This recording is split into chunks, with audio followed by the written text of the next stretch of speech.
নমস্কার সবাইকে, স্টাডি জোনে সবাইকে স্বাগত জানাই।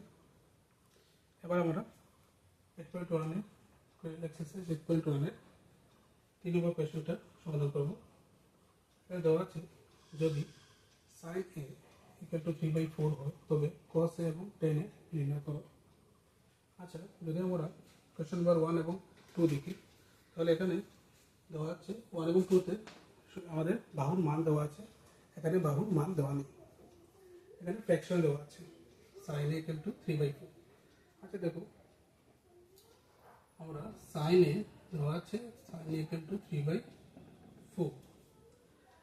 প্রথমে আমরা যেটা করব সেটা হচ্ছে আমরা আগে একটা সমকোণ এঁকে নেব। সমকোণের নাম দিয়ে দেবো, যেহেতু এ আছে কোণ তো এ বি সি দিয়ে দেবো, এ বি সি। যদি উল্লেখ করা না থাকে তাহলে বি আমাদের সমকোণ হবে, মনে রাখবে এ বি সি। এবার সাইন এ দেওয়া আছে 3/4। সাইনের ফর্মুলা কি হবে? সাইনের ফর্মুলা হচ্ছে কি আমাদের p/h। সাইনের ফর্মুলা হচ্ছে কি p/h, লম্ব বাই অতিভুজ। ঠিক আছে, এবার কোণ দেওয়া আছে কি এ কোণ। সাইনের ফর্মুলা হচ্ছে আমাদের p/h, সেটা মনে রাখবে। সাইনের আলাদা ফর্মুলা হবে, কোণের ক্ষেত্রে বাহু চেঞ্জ হয়ে যাবে। তো এ কোণ আছে সাইন এ কোথায়? এখানে এ কোণ দেওয়া আছে। এ কোণের সাপেক্ষে আমাদের লম্ব কি হবে? দেখো সাইনের ফর্মুলা লম্ব বাই অতিভুজ, তাহলে এ কোণের সাপেক্ষে লম্ব হয়ে যাবে আমাদের এটা অপোজিট সাইড বিসি। বিসি হয়ে যাবে লম্ব, তো আমাদের বিসি হয়ে গেছে লম্ব। এবং অতিভুজ কত আছে? অতিভুজ এসি। এসি আমাদের অতিভুজ। অতিভুজ চেঞ্জ হয় না কখনো। ঠিক আছে, তাহলে এখান থেকে কি হলো? ধরি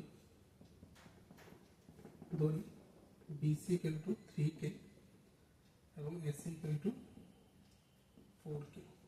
কে হচ্ছে আমাদের একটা যে কোনো একটা ধনাত্মক সংখ্যা, এর মান যে কোনো কিছু হতে পারে, ধ্রুবক সংখ্যা কে। যদি ইউনিট না দেওয়া থাকে, সেন্টিমিটার মিলিমিটার মিটার কিছু না দেওয়া থাকে তাহলে কে ধরে নেবে। তো বিসি আমাদের কত হচ্ছে? বিসি হচ্ছে আমাদের 3k, এসি হচ্ছে 4k। আমাদের এবি দেওয়া নেই, তাহলে এবি নির্ণয় করতে হবে। তো এবি নির্ণয় করে নেবে পিথাগোরাসের উপপাদ্য প্রয়োগে। আমরা পুরোটা লিখে নেবে, পিথাগোরাসের উপপাদ্য প্রয়োগে।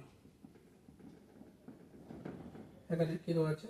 আমাদের এবি এবি মান দেওয়া নেই, তো আমরা কি করবো?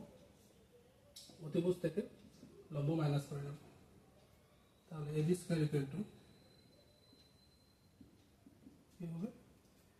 AC square minus BC square. তাহলে আমরা এসি স্কোয়ারের মান কত হবে? 4। তো 4 স্কোয়ার মাইনাস এটা হচ্ছে কি 3 স্কোয়ার। 4 স্কোয়ার হচ্ছে আমাদের 4 4 16 মাইনাস 9 ইকুয়াল টু 7। এবি স্কোয়ারের মান এসেছে 7। আমাদের এবি স্কোয়ার দরকার নেই, আমাদের শুধু এবি দরকার। আমরা স্কোয়ারটা এদিকে নিয়ে নেব, বাদিক থেকে ডান দিকে। এবি হয়ে যাবে আমাদের √7 কে দিয়ে দেবে। তাহলে এবি মান এসে গেছে আমাদের √7 কে। এবার কি বলেছে? cos a এবং tan এর মান নির্ণয় করার জন্য। দেখো দেওয়া আছে cos a, এটা মান নির্ণয় করে নিই। cos a, cos এর ফর্মুলা কি হবে? দেখো এখানে চার্টে দেখো cos এর ফর্মুলা কি আছে?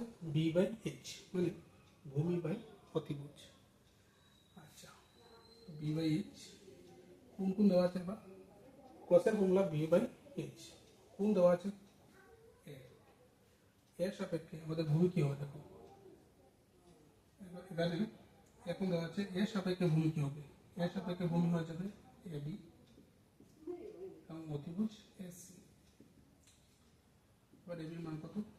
এবির মান হচ্ছে গিয়ে √7k আর এসির মান হচ্ছে 4k। তো কে ক্যান্সেল হয়ে যাবে, তারপরে √7/4। এটা আমাদের cos এর মান। এবার tan এর ফর্মুলা কি আছে? দেখো tan এর ফর্মুলা আছে p/b, মানে লম্ব বাই ভূমি। আচ্ছা, এখানে এ কোণ দেখতে হবে, কোণ দেখতে হবে। কোন কোনটা আছে? এ কোণ দেওয়া আছে।